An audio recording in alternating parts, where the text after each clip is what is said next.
Hello everyone and a very good morning to all of you. Welcome to BPSC concept वाला. सो आज की तारीख है 22 फरवरी और दिन है Thursday. So without delay we will start the discussion. So आज हम लोग इंडियन एक्सप्रेस में जो इंपॉर्टेंट न्यूज़ आर्टिकल्स हैं उसको कवर करेंगे. तो सबसे पहला पेज पे जो दिख रहा है वो है ऐड दिया हुआ कि इफ़को जो है वो रैंक नंबर 1 आया है वर्ल्ड में कोऑपरेटिव में सब फिर से. ठीक है, तो इसमें इंपॉर्टेंट क्या है वो हम आपको बता रहे हैं कि इफ़को क्या है. इफ़को का फुल फॉर्म क्या होता है, इफ़को का मतलब क्या होता है, Indian farmer fertiliser corporation limited. ये देखें यहाँ लिखा हुआ है. ठीक है, यह है इफ़को का मतलब कि Indian farmer fertiliser cooperative limited. अब कोऑपरेटिव क्या होता है, आपके सामने सवाल ये है कि व्हाट इज़ कोऑपरेटिव. कोऑपरेटिव क्या होता है, कोऑपरेटिव एक पीपल ऑफ ग्रुप होता है, एक ऑटोनोमस क्या होता है, ऑटोनोमस एसोसिएशन होता है जो क्या करता है, यूनाइट करता है किसको, लाइक माइंडेड ग्रुप को. ठीक है, जो कि associated a person of united voluntary to meet their common economic, किस किस चीज़ के लिए, इकोनॉमिक के लिए, सोशल कल्चरल नीड्स को. कैसे करेगा, जो इंस्पायर करता है एक जॉइंटली क्या करेगा, एक जॉइंटली ओन्ड ग्रुप बनाता है. ठीक है, jointly owned and democratically controlled enterprise. So cooperative क्या होता है, कोऑपरेटिव जो है एक ऑटोनोमस एसोसिएट होता है जो क्या करता है, जो वो मिलाता है एक ग्रुप ऑफ पीपल को जिसका क्या कॉमन इंटरेस्ट होता है, इकोनॉमिक में, सोशल में और कल्चरल, ये कॉमन इंटरेस्ट होता है. और वो क्या होता है, jointly owned and democratically controlled enterprises होता है. ठीक है, ये गवर्नमेंट का नहीं होता है. एक जैसे 4-5 लोग हम लोग मिल गए, एक ग्रुप बना लिए, वो क्या होता है, डेमोक्रेटिकली इंटरप्राइज हो गया, लेकिन वो जॉइंटली ओन्ड है, कोई किसी एक आदमी का कुछ बहुत ज़्यादा इंटरफेरेंस नहीं होता है. इसी तरीके का इफ़को है. इफ़को का फुल फॉर्म आपको बता दिए कि Indian farmers fertiliser corporation limited. इसका हेडक्वार्टर कहाँ है, न्यू दिल्ली में है. अब आपको ये बताते हैं कि इसको शुरू कौन किया. तो इफ़को को जो शुरू किए थे वो एक जेठवा डायनेस्टी हुआ करता था. कहाँ का, पोरबंदर का. वहाँ के राजा जो थे, क्या नाम था उनका, उदयभान सिंह जी, नटवर सिंह जी जेठवा. उदयभान सिंह जी, नटवर सिंह जी जेठवा, इनके द्वारा शुरू किया गया था. कब शुरू किया गया था, 1967 में ये शुरू किया गया था. इसका हेडक्वार्टर कहाँ है, न्यू दिल्ली. ठीक है, ये क्या है, मल्टी स्टेट कोऑपरेटिव है. ठीक है, अब आपको ये भी बता दिए, इसमें इंपॉर्टेंट क्या है कि मोदी जी क्या है, हमारे प्राइम मिनिस्टर हैं. अमित शाह क्या है, हमारे क्या है, अमित शाह, ये देखिए होम अफेयर और मिनिस्टर ऑफ कोऑपरेशन. उसके बाद मनसुख मांडविय, वो क्या है, union minister of health and family welfare and chemical fertiliser के मिनिस्टर हैं. ठीक है, और चेयरमैन कौन है, दिलीप संघवी. ठीक है, और ये मैनेजिंग डायरेक्टर कौन है, उदय शंकर अवस्थी. ये दोनों नाम बहुत इंपॉर्टेंट होता है. दिलीप संघवी ये हैं chairman of IFFCO and Uday Shankar Awasthi जो क्या है, एमडी ऑफ इफ़को. अब एक नैनो यूरिया का आप कॉन्सेप्ट सुने होंगे, वो कौन बनाती है, इफ़को ही बनाती है. नैनो डीएपी भी अब आ गया है, वो कौन बनाती है, इफ़को बनाती है. सो इफ़को से रिलेटेड आपको ये सब जानकारी होना चाहिए. इफ़को कब बना, कैसे बना, क्या काम करती है, किस तरह का ऑर्गेनाइजेशन है, कौन से मिनिस्ट्री के अंदर काम करता है. ठीक है, इससे ज़्यादा कुछ इंपॉर्टेंट नहीं है. तो जब भी आप न्यूज़पेपर पढ़े ना, तो इस सब ऐड को से छोड़ा नहीं कर, देखिए कि ये ऐड मेरे लिए ज़रूरी है कि नहीं. देखिए कितना जरूरी है, कितना इन्फॉर्मेशन आपसे मिल गया, पूरा का पूरा स्टैटिक से लेकर करंट न्यूज़ आपको सब मिल गया. और ये भी आ जाएगा कि which cooperative world number 1 again, IFFCO. ठीक है, इफ़को का फुल फॉर्म क्या हो गया, Indian farmers fertiliser corporation limited. कब बना, 1967 में. किसके द्वारा बनाया गया था, उदयभान सिंह एन जेठवा के द्वारा. वो कौन थे, जेठवा डायनेस्टी के किंग थे, पोरबंदर के वेस्ट ये डायनेस्टी थी. ठीक है, अब आते हैं यहाँ, शाहनवाज में भी पाकिस्तान के प्राइम मिनिस्टर बनने वाले हैं और जरदारी साहब जो हैं वो प्रेसिडेंट बनेंगे. ये दो पार्टियों को वो लोग मिलकर बनाने का सोचे हैं. कौन कौन, एक है PMLN, PML मतलब क्या, पाकिस्तान मुस्लिम लीग नवाज, और साथ में कौन है, PPP मतलब क्या हो गया, पाकिस्तान पीपल्स पार्टी. ये दोनों मिलके शायद गवर्नमेंट बनाएंगे. तो अभी जब बनेगा तो देखा जाएगा. ठीक है, आगे चलते हैं. अब आते हैं हमारे हेडलाइंस पे. हेडलाइंस में देखिए क्या है, हमारे बहुत ही लेजेंडरी कह सकते हैं वकील, ज्यूरिस्ट, ह्यूमनिस्ट, इनका निधन कल हो गया. ठीक है। आज हमारे न्यूज़पेपर में देखेंगे ना, 2-3 लोग हैं जो बहुत फेमस, उनका डेथ हो गया है। तो ऑबिचुअरीज में आपसे पूछा जा सकता है एग्जाम में स्टैटिक, और this personality is two important, इतना ज़्यादा इंपॉर्टेंट है कि मत ही कहिए। इतना इंपॉर्टेंट केस में ये लड़े हैं, इतना इंपॉर्टेंट केस के ये पार्ट रह चुके हैं कि he live A life bigger than, है ना, बहुत बड़ा लाइफ जी के गए हैं ये। तो इनके बारे में हम आपको बता देते हैं कि इनका नाम था फली सैम नरीमन, ठीक है, फली सैम नरीमन। 95 के एज में इनका डेथ हो गया, राइट। ये पारसी कम्युनिटी से आते थे, ठीक है, पारसी कम्युनिटी से आते थे। उसके बाद ये सुप्रीम कोर्ट के लॉयर रह चुके हैं, इंटरनेशनली रिकॉग्नाइज्ड, ये सब बताने का तो ज़रूरत नहीं है, जूरिस्ट रह चुके हैं, राइट। इनका जन्म कब हुआ था? ही बॉर्न इन 1928। कहाँ? रंगून में। उस समय रंगून जो था पार्ट ऑफ क्या था? बर्मा प्रोविंस का पार्ट था, बर्मा प्रोविंस, ठीक है। अभी इसको रंगून को क्या बोलते हैं? ये कहाँ आता है? यागोन में, यागोन म्यांमार, राइट।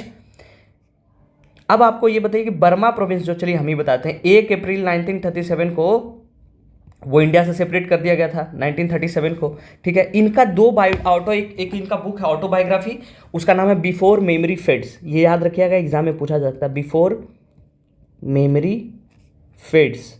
ये इनका क्या है? ऑटोबायोग्राफी है। और हाल ही में 4-5 महीने पहले इनका एक बुक आया था, you must know your constitution, you must know your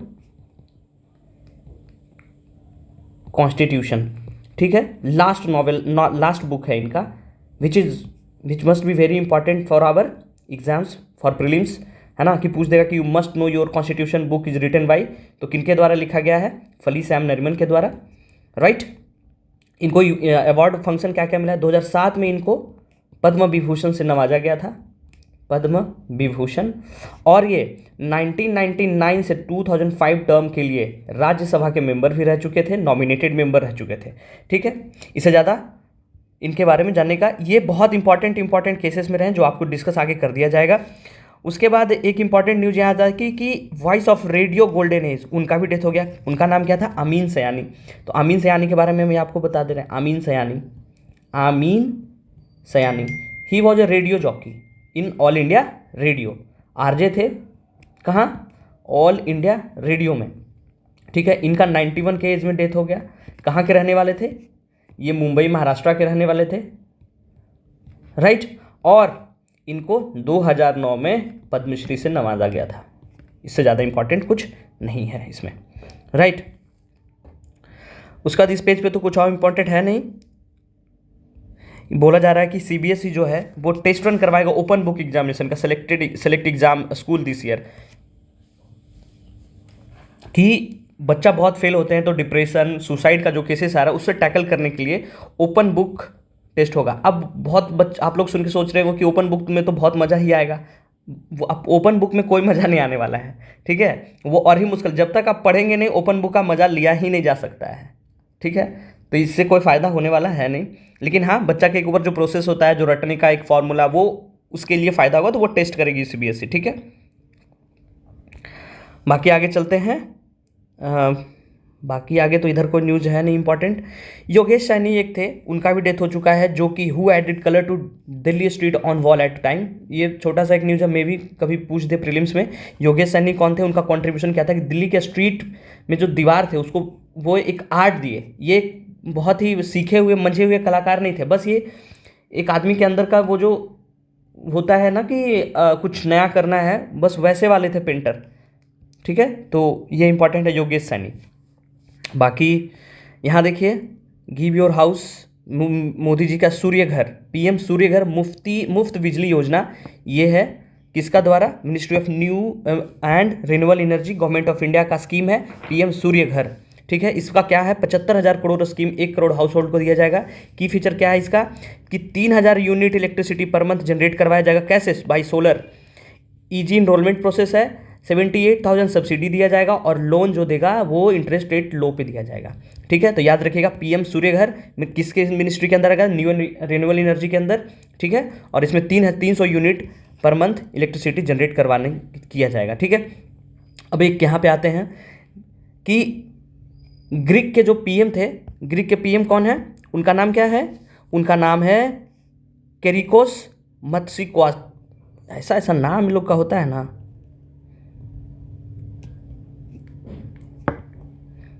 कायरियाकोस Mitsotakis, ठीक है।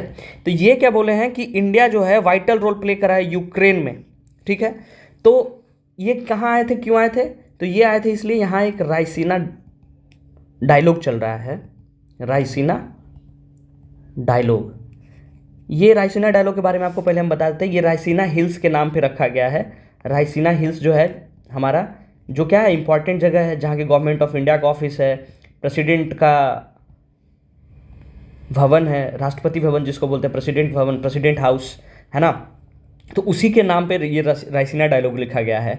ये क्या है, ये एक मल्टीलैटरल कॉन्फ्रेंस होता है, ठीक है, मल्टीलैटरल कॉन्फ्रेंस की बहुत सारे कंट्रीज आके मिलते हैं, बात करते हैं। किस चीज़ पे बात करेंगे, जियो पॉलिटिक्स पे, जियो पॉलिटिक्स पे, और क्या बात करेंगे, जियो इकोनॉमिक्स पे, ये दोनों चीज़ पे बात किया जाता है, ठीक है। ये होस्ट कौन करवाता है, होस्ट कौन करवाता है, तो होस्ट करवाता है, उसका नाम है observer research foundation, observer research foundation. ये क्या है, एक काइंड ऑफ बोल सकते हैं थिंक टैंक है, इंडिपेंडेंट थिंक टैंक, जो किसके अंदर काम करता है, एक्सटर्नल अफेयर के, मिनिस्ट्री ऑफ एक्सटर्नल अफेयर के अंदर काम करता है। अब बोलेंगे इस तरह का कोई और इंस्टीट्यूट है, हाँ, we have a NITI Aayog which is also a think tank which works independently, same like that observation research foundation is a think tank which works under external affair, and this institution organizes Raisina dialogue for the multilateral dialogues between the different countries for on the topic of geopolitics and geoeconomics, right। तो उसी में आए थे हमारे Greek के जो prime minister, वो बोल रहे थे कि इंडिया जो है इंपॉर्टेंट रोल प्ले कर रहा है। वो क्या क्या बात की, और कि जो इंडिया जो है, यहाँ देखिए इंपॉर्टेंट का एग्जाम में चेपने वाला चीज़ आपको बता रहे हैं कि क्या बोल रहे हैं कि calling India as a consensus builder and leading in democracy. यहाँ देखिए, ये देखिए कि कंसेंस बिल्डर बन गया है और leading democracy in the global south. What is global south, global south क्या है, ग्लोबल साउथ का मतलब ये नहीं है कि जो वर्ल्ड के मैप में जो साउथ पोल में आ रहा है वो नहीं है। ग्लोबल साउथ का मतलब क्या है कि जो डेवलपिंग कंट्रीज़ हैं, ग्रुप ऑफ डेवलपिंग कंट्रीज़, आपको ब्रीफ में बता रहे हैं, ग्रुप ऑफ डेवलपिंग कंट्रीज़। इसमें ज्योग्राफी से ना आप ऐड मत करिए कि ग्लोबल साउथ का मतलब क्या है कि अर्थ के जो साउदर्न हेमिस्फेयर में जो भी हैं ग्लोबल साउथ वो हो जाएंगे, या फिर एशिया के जो साउथ में हैं वो होंगे, नहीं। ग्लोबल साउथ का मतलब क्या है कि ग्रुप ऑफ डेवलपिंग कंट्रीज़, तो उसके बारे में बोला जा रहा है। ये बोल रहे हैं कि इंडिया जो है वो कंसेंस बिल्डर है और लीडिंग डेमोक्रेसी है ग्लोबल साउथ में, ये बोल रहे हैं। और क्या बोल रहे हैं इंपॉर्टेंट, कि important role to play and his voice should be heard. मतलब इंपॉर्टेंट बात क्या है कि voice that should be heard, कि इंडिया अब जो बोलेगा वो सुना जाता है। पहले जैसा बात नहीं रहा है अब। जब आप बच्चे होते हैं तो घर में आपका बात कोई नहीं सुनता होता है। जब थोड़े बड़े होते हैं तो आपको बस बात बताया जाता है कि घर में कुछ हो रहा है। जब आप कुछ अच्छा जॉब, कुछ अच्छे पद पे चले जाते हैं, जब लगता है कि आप समझदार हो गए हैं, you have a thinking capacity, you have a decision making capacity, then आपका आवाज़ सब सुनते हैं। तो so the condition of India is like that only, कि अब जो है इंडिया का कंडीशन ये है कि कोई भी इवेंट होता है पूरे वर्ल्ड में, कहीं भी कोई इवेंट होगा, वहाँ इंडिया का वॉइस क्या है, the voice that should be heard. हमारा देश क्या हो गया, कंसेंसस बिल्डर है, लीडिंग डेमोक्रेसी है इन द ग्लोबल साउथ। तो ये सब इंपॉर्टेंट है, बाकी सब पॉलिटिकल न्यूज़ है ना। कुछ आउटकम निकलेगा कल के न्यूज़पेपर में, वो आपको बता दिया जाएगा। बाकी ये राहुल गांधी जी का है, कुछ इंपॉर्टेंट है नहीं हमारे एग्जाम के लिए। कमलनाथ साहब इधर उधर करने में लगे हुए हैं, आयाराम गयाराम में। अब इंपॉर्टेंट एक न्यूज़ यहाँ आ जाता है, for the very proud moment for Indians, की इसरो जो है, आपको पता है गगनयान मिशन लॉन्च कर रहा है। क्या है गगनयान मिशन, आपको हम शॉर्ट में बताते हैं गगनयान मिशन क्या है। कहाँ गया इधर जगह, हाँ, गगनयान मिशन ये क्या है, इसको हम लोग और क्या बोलते हैं, इसको हम लोग केयर मिशन भी बोलते हैं। केयर मिशन, केयर का मतलब क्या होता है कि crew module atmospheric re entry experiment. इसमें हम क्या करेंगे, कि ये ह्यूमन स्पेस फ्लाइट हुआ, इसमें 3 लोग जाएंगे, 3 पीपल, है ना। कहाँ जाएंगे, 3 दिन के लिए जाएंगे, 400 किलोमीटर ऊपर एटमॉस्फेयर में जाएंगे, ये स्पेस में जाएंगे, orbit of 400 kilometre for 3 day, और उनको फिर ब्रिंग बैक कहाँ किया जाएगा, अर्थ पे, सेफली ऑन द अर्थ। कहाँ करेंगे लैंड, इनको लैंड करवा जाएगा इंडियन ओशियन, इंडियन सी वाटर में, इंडियन सी वाटर में। तो गगनयान मिशन क्या है, Gaganyaan mission we can say कि it's a human space flight mission है। क्या है, ह्यूमन स्पेस फ्लाइट मिशन। ये सब ध्यान रखिएगा, एकदम एग्जाम के लिए एकदम समझिए, प्रीलिम्स मेंस सब के लिए जरूरी है। तो गगनयान क्या है, ये 2024 में इसी साल लॉन्च होना था 23 में ही, लेकिन ड्यू टू कोविड डिले हो गया।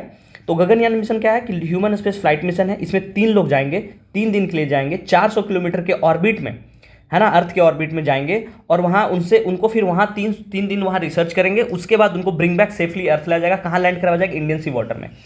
इसको केयर मिशन भी कहते हैं। केयर का मतलब क्या होता है, crew model atmospheric re-entry experiment, ठीक है, ये मिशन है।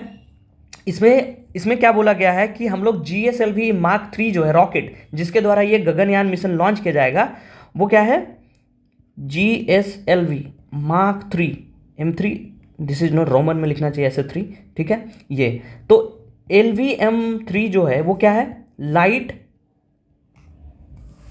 Launch vehicle Mark 3, launch vehicle Mark 3, ठीक है। Mark 3 क्या है आपको वो भी बताएंगे हम अभी।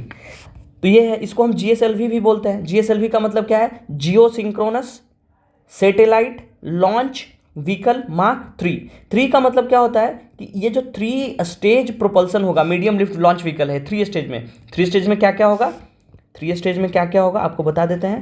पहला तो होता है हमारा क्या, सॉलिड स्टेट, दूसरा जो होगा हमारा लिक्विड स्टेट, और तीसरा जो होगा वो क्या होगा, क्रायोजेनिक, जो हमारा टेस्ट सक्सेसफुल किया गया है, क्रायोजेनिक स्टेज। क्रायोजेनिक स्टेज में क्या होता है, अब आपको यही लिखा हुआ CE20 इंजन, CE20 इंजन, समझिए क्या बात को, क्या होता है, C for cryogenic, E for engine, 20 मतलब उसका नाम दिया गया है। ये इंजन जो हमारा GSLV या LVM-3 में जो गगनयान मिशन को ले जाएगा, मिशन को, रॉकेट, तो CE वही है, क्रायोजेनिक इंजन 20। तो आप लोग पढ़ेंगे तो समझ में आएगा CE20 क्या है। तो समझिए बात को कि ये पहला क्या है कि रॉकेट का नाम है M3, है ना, LVM लॉन्च व्हीकल 3, इसको GSLV Mark 3 भी बोलते हैं। ये 3 क्यों बोलते हैं, 3 स्टेज में, सॉलिड स्टेट, लिक्विड स्टेट और क्रायोजेनिक स्टेज।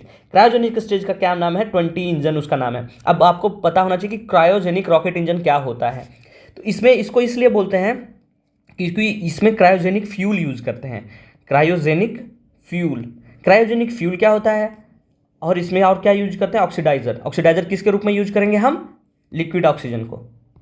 जनरली लोग लिक्विड ऑक्सीजन को समझ लेते हैं कि क्रायोजेनिक फ्यूल होता है, नहीं, ये क्या होता है, ऑक्सीडाइजर होता है। और क्रायोजेनिक फ्यूल में क्या होता है, इसमें यूज होता है हाइड्रोजन, लिक्विड हाइड्रोजन। और क्रायोजेनिक फ्यूल किसको कहते हैं कि इसको ना एक एक्सट्रीमली लो टेम्परेचर पर रिक्वायरमेंट चाहिए होता है to maintain them in liquid state, है ना। इसका क्या है, क्रायोजेनिक फ्यूल जो होता है, सॉरी, रिक्वायरमेंट होता है storage at extremely low temperature in order to maintain them in liquid state, that's why it be said cryogenic fuel. क्या यूज करते हैं, लिक्विड हाइड्रोजन, साथ में ऑक्सीडाइजर क्या होता है, लिक्विड ऑक्सीजन, ठीक है। इसमें और एक चीज, चलिए आपको हम पूछते हैं कि क्रायोजेनिक इंजन जो है, अभी लास्ट ईयर शायद कोई मूवी भी आया था उन पे, वो पर्सनालिटी पे, क्रायोजेनिक इंजन जो है इंडिया में इसरो में इंट्रोड्यूस करने वाले पर्सनालिटी का नाम क्या है। चलिए आपको हिंट देते हैं कि R माधवन का मूवी है, उन्होंने ही डायरेक्ट किया था, उन्होंने एक्ट किया था, तो उनका नाम बताइएगा आप। बहुत आसान सवाल है, और जाके प्लीज़ उनके बारे में पढ़िएगा, है ना। तो यही है कि सक्सेसफुली क्रायोजेनिक इंजन टेस्ट कर लिया गया human space flight mission Gaganyaan के लिए। इसमें वही बोला गया है, देखिए कि LVM-3 व्हीकल गगनयान मिशन के लिए लॉन्च किया गया है, जिसमें से CE20 क्रायोजेनिक इंजन है। आपको सब बता दिया, आप इसको एक बार पढ़ लीजिएगा, सब समझ में आ जाएगा। अब हम लाइन बाय लाइन आपको पढ़ाएंगे, तब तो भाई 1.5 घंटे का वीडियो बनेगा, ठीक है। आपका समय हम लोग बर्बाद ही करना नहीं चाहते हैं कि एकदम इतना आसान, इतना छोटा समय में आपको मिले कि हाफ एन आवर आप यहाँ दें और 1 घंटा आप खुद से पढ़ लें, बस आपका काम हो गया, ठीक है। अब यहाँ देखिए हमारे राजनाथ साहब हैं, जो कि क्या बोल रहे हैं कि defence minister exhibition during the opening Milan 2024। अब मिलन 2024 क्या है, व्हाट इज मिलन 2024? इट्स क्या, it's a multilateral naval exercise है, मल्टीलैटरल नेवल एक्सरसाइज, ठीक है। ये हो कहाँ रहा है, ये वाइजैग में हो रहा है। वाइजैक कहाँ है? कहीं विदेश में नहीं है भैया, ये विशाखापट्टनम को ही बोलते हैं। जब हम 10th में थे ना, तो मेरे एक रिलेटिव से बोले वी लिव इन वाइजैक। सो हमको लगा कि वे लोग तो विदेश विदेश में रहते हैं। थोड़ा जब नॉलेज हुआ, ज्ञान हुआ, तो पता चला ये विशाखापट्टनम के लोग वाइजैक बोलते हैं। So Vizag is Visakhapatnam, right. So multilateral naval exercise है। ये कब इंसेप्ट किया गया था? 1995 में। ये सोचिए कितना पुराना हमारा एक्सरसाइज है, नेवल एक्सरसाइज है, इंडियन नेवी के द्वारा। इंडियन नेवी के द्वारा इंसेप्ट किया था 1995 में। ये इंपॉर्टेंट क्या हुआ? हमारा लुक ईस्ट पॉलिसी के लिए इंपॉर्टेंट है। कहाँ देखना है हमको? ईस्ट देखना है, पूरब, ठीक है। इसमें 50 कंट्रीज को इन्विटेशन गया था, जिसमें 39 कंट्रीज पार्टिसिपेट करेंगे। इसका थीम क्या है? G20 का जो थीम था, G20 थीम वसुधैव कुटुंबकम, राइट। अब आप हमको बताइए कि इंडियन नेवी जो है, इंडियन नेवी के चीफ कौन हैं? कमेंट करिए। आप लोग कमेंट नहीं करिएगा तो दिक्कत होगा। कमेंट करिए। आपको वो जो, जब आपको लगेगा कि अभी कि मास्टर बोल रहा है कमेंट करने के लिए, क्यों? जब आप कमेंट करेंगे ना, वो चीज़ आपके सबकॉन्शियस फेवरेट मेमोरी में एकदम छप जाएगा। जब एग्जाम आएगा ना, तो आपको वो याद आएगा कि अरे ये तो ये हम ये किए थे। फेवरेट मेमोरी से वो चिपकेगा, रिफ्लेक्ट करेगा दिमाग में। That's why we say to comment in the comment box. तो हम लोग को कोई फायदा नहीं है कमेंट बॉक्स में आप कमेंट करते हैं तो, ठीक है। अभी आपसे 2 सवाल पूछे हैं, आप दोनों का जवाब दीजिएगा। नहीं दीजिएगा तो आपका घाटा, मेरा कुछ नहीं जाता इसमें, आपका घाटा, राइट। अब आगे चलते हैं। बाकी इस पे कोई है नहीं, कोई न्यूज़ इसमें है नहीं जो हमारे एग्जाम के लिए है। My client independence of judiciary, ये वही है, कलम से क्रांति वाले। तो इसमें देखते हैं कि फिर वही है, इनके बारे में लिखा गया है कि इंपॉर्टेंट क्या क्या था।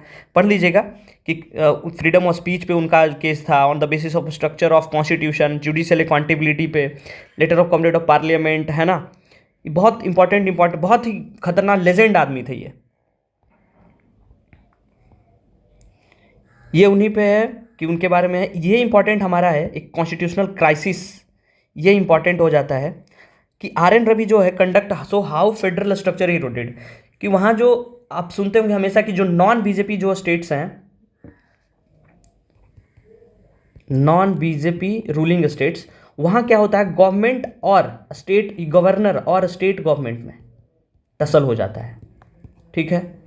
तो उसी के बारे में बोला गया कि ये कॉन्स्टिट्यूशनल क्राइसिस है। उसमें वहाँ क्या हुआ है, ये पैराग्राफ पढ़िएगा तो होगा क्या कि इनॉग्रल सेशन जब तमिलनाडु का हो रहा था, तो वहाँ का जो स्टेट गवर्नमेंट का जो द्वारा टेक्स्ट दिया गया था, वो R.N. रवि जो वहाँ के गवर्नर है वो उसको पढ़े नहीं, और बिना पढ़ने के instead he walked out and he did the previous year and the letter claim that he did not agree with the remarks prepared by the government of Tamil Nadu, ठीक है। वो बोले कि तमिलनाडु के द्वारा जो टेक्स्ट दिया गया था उससे वो सहमत नहीं है, that's why he not read that text, right. तो वो बोला गया कि in such circumstances the underlying conflict between executive branch of the government comes into force, resulting in the constitutional crisis. So there have been other instances of Governor Ravi though the bill duly passed by assembly. ऐसे में क्या होगा, देखिए governor और state government के बीच में जो governor का रोल क्या होता है, वो ब्रिज का रोल काम करता है, ठीक है। So the role of governor is a bridge between क्या, यूनियन और किसके बीच में, स्टेट के बीच में, स्टेट गवर्नमेंट के बीच में। इस दोनों के बीच में क्या काम करता है, ब्रिज का काम करता है गवर्नर। अब क्या है कि ये एब्ड्रप्ट करेगा कि यहाँ कोई बिल पास करेगा, ये इसको रख लेगा कि हम प्रेसिडेंट के लिए रखेंगे, तो ये क्या है, दिक्कत हो जाएगा, bridge between elected government and state union, तो कन्फ्लिक्ट हो जाएगा स्टेट गवर्नमेंट और गवर्नर के बीच में। तो यहाँ पे एक टर्म आता है, उसको हम लोग क्या बोलते हैं, कॉन्स्टिट्यूशनल ट्रेवेस्टी। इसमें क्या होता है, ट्रेवेस्टी का मतलब होता है कि किसी चीज़ को डिस्टॉर्ट कर देना, है ना। जैसे कि सब्जेक्ट रिमेन्स अनचेंज्ड, जो सब्जेक्ट है वो सेम रहेगा, बस उसको बताने का स्टाइल जो होगा वो क्या होगा, अब्सर्ड होगा, टेढ़ा बोल रहे हैं, है ना। जैसे कोई आपका काम है, वो आपको मन नहीं है लेकिन आपको काम करना है, तो आप क्या है, तो वो आप जो बोलते हैं ना तीखा बात करना, टेढ़ा बोलना, वो करना, that is called constitutional travesty. So याद रखिएगा ये, जब भी आपको आए कि द रोल ऑफ गवर्नर और स्टेट गवर्नमेंट में, तो वो हमेशा जब जो स्टेट गवर्नमेंट होती है वो कोई दूसरी गवर्नमेंट की होती है और गवर्नर जो है वो रूलिंग सेंटर का होता है या दूसरे गवर्नमेंट का होता है, तो वहाँ एक ये टर्म आता है कॉन्स्टिट्यूशनल ट्रेवेस्टी, ठीक है। तो बोला जाता है कि जो नॉमिनल हेड है वो वही बोला गया है इसमें कि जो नॉमिनल हेड होंगे वो कैसे रूल करेंगे, कैसे दिक्कत हो जाता है कि always in bridge between elected government. आपको बताई दिए कि सुप्रीम कोर्ट का जो है एक केस भी है, supreme court has repeatedly held that the governor has no discretionary power in matter of governance, कि गवर्नेंस के मैटर में ये गवर्नर का कोई रोल नहीं होना चाहिए, कोई डिस्क्रिशनरी पावर होता नहीं है। वो कौन सा केस में बोले हैं, AG परारीवलम वर्सेस स्टेट 2022 में। बोले कि short hand expression for state government when it comes to withholding the bill passed by the assembly the supreme court has been cut मतलब क्या होता है, बहुत aggressively कहना, and essentially cut short the self proclaimed role of governor. This raises the larger question of the governorship as an institution itself. तो वही बोला गया कैसे में तो क्या होगा, गड़बड़ हो जाएगा। अब आपको गवर्नर के बारे में बता देते हैं कि कहाँ लिखा हुआ है, आर्टिकल 153 में लिखा हुआ है, तो इसको एक बार देख लीजिएगा और आपके ये GS2 के लिए इंपॉर्टेंट हो जाता है मेंस में, ठीक है। बाकी ये सब अमीन सयानी के लिए लिखा हुआ है कि वो चले गए हैं तो थोड़ा लोग इमोशनल हो जाते, लिखते हैं उनके बारे में। बाकी EPFO के बारे में यहाँ लिया हुआ है कि EPFO का जो डेटा है वो ब्रीच हुआ था 2018 में और रीपैकेज इन साइबर ये चाइनीज साइबर एजेंसी के द्वारा, ये ऐसा प्रोब के बाद फाइंड किया गया है। तो EPFO के बारे में आप हमको बताइए, EPFO का मतलब क्या होता है? इसका मतलब होता है एम्प्लॉइज प्रोविडेंट फंड ऑर्गेनाइजेशन, ठीक है। ये कब बना? 1952 में बना। मिनिस्ट्री ऑफ लेबर, ये कौन से मिनिस्ट्री के अंदर काम करता है? Ministry of labour and employment. अभी इसके सेंट्रल प्रोविडेंट फंड कमिश्नर कौन है? उनका नाम है नीलम एस राव। ये क्या है? CPFC है, सेंट्रल प्रोविडेंट फंड कमिश्नर। इससे ज़्यादा आपको जानने का जरूरत नहीं है। बोला जा रहा है कि फाइनेंशियल 2025 में जो है हमारा जो ग्रोथ है, GDP ग्रोथ है, वो स्लो डाउन होगा। कब कहाँ तक आएगा? 6.5% पे आएगा। ये सब जानने का वैसा जरूरत है नहीं। बाकी आते हैं TMC वर्सेस BJP। यहाँ संदेश कलीम क्या चल रहा है हमारे एग्जाम के लिए जरूरत नहीं है। ये देखिए इंपॉर्टेंट ये है कि जो फली जो है वो उनका जो नॉन नोटेबल केसेस है ना, आपको हम ब्रीफ में बता रहे हैं क्योंकि टाइम बहुत ज़्यादा हो जाएगा, तो उनके बारे में हम बता दे रहे हैं कि इनका जो फली सैम नरीमन का जो 9 इंपॉर्टेंट केसेस है वो क्या क्या है। पहला देखिए कि सेकंड जज केस था जिसमें सुप्रीम कोर्ट जो है establishment of supreme court collegium system. Third जजेज केस जो हुआ था कि CJI must consult their supreme court जजेज before making recommendation for judicial appointment.